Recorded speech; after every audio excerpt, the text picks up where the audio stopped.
I started working on this adaptation, I thought I was revisiting a play. Turns out I was revisiting a question. Why do people need theater? Carroll Aikins wanted to prove that theater can be just as important in rural communities as it is in urban ones. 8 years into Tempest, we know this. Being in a rural community isn't smaller. It's closer. Closer to the land, closer to each other, and closer to why it matters at all. And here we are under the overhang of the old theater. This is great because Rob and I have been talking about this for years, right? Resurrecting, doing something in this theater. Yes. And I was always like, but Rob, we have a theater. But then in a visit about a month ago, we just started jamming about remounting Dream here, and it's just the perfect location. And there's a lot to do. Yeah. Yeah, we got a lot of shit to clear out of here.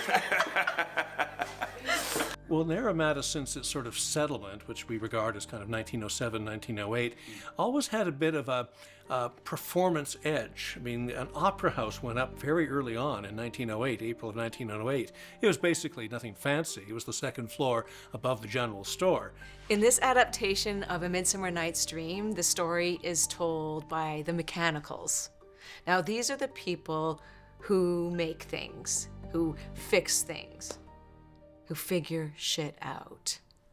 How do you clear out a place that's this full and then turn it into a theater with lights and sound and chairs and audience, and people are going to be able to walk through Rob's excellent winery, Van Westen Winery, and enter behind us, and the stage will be, the backdrop will be the barn doors and the beautiful lake view, right? And Giant's Head Mountain. And Giant's Head Mountain. Yeah. But when you bring them into the center, the play shifts. It stops being about power, and it starts being about love. A little later on, the biggest landowner to come to Naramata was Carroll Aikins. His father helped him buy 100 acres from J.M. Robinson, our founder, and set him up here in Naramata. Carroll arrived as a 21-year-old in 1909 and had 100 acres of sagebrush to turn into a working fruit ranch, as they would call it back then, an orchard. He saw the burgeoning little theater movement in Chicago and in Seattle and other places, and he wanted to be a part of it. He thought if he could locate something here in Naramata, he could train young actors.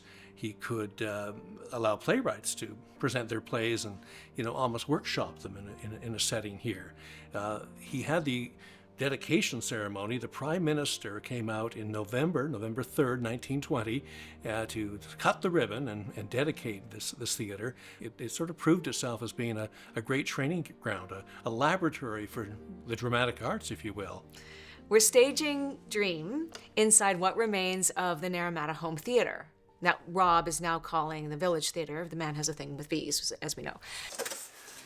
Voluptuous. All of his wines start with a V, obviously, Van Westen. So it's vulture, vivacious, voluptuous. And we're gonna go up and film in the shed too, but how many awards are there? In the shed? Yeah. Oh, I have no clue. There's like hundreds. Yeah, when my daughter, during the Olympics, my daughter was, I don't know, 6 to 10 or whatever. And the Olympics were on, and she had a bunch of friends over, and then they'd be doing all these, and they were running around with all my wine medals around their neck.